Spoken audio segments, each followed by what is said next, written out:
نہج البلاغہ میں امام علی کا ارشاد 369 لوگوں پر ایک ایسا وقت آئے گا کہ ان میں لکھائی کے سوا قرآن اور نام کے سوا اسلام کا نشان تک باقی نہ رہے گا۔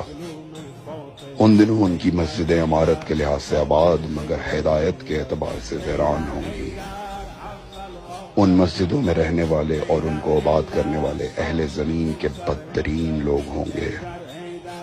ہر فتنہ انہی لوگوں کے اندر سے نکلے گا اور ہر گناہ انہی کے پاس آ کر پناہ لے گا۔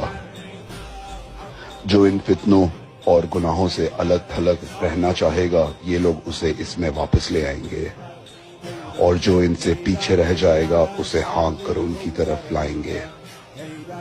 اللہ ارشاد فرماتا ہے یہ لوگ ایسے ہیں تو مجھے بھی اپنی ہی قسم کہ ان لوگوں پر وہ فتنہ مسلط کروں گا جس میں بڑے بڑے بردباروں کے منہ کھلے کے کھلے رہ جائیں گے۔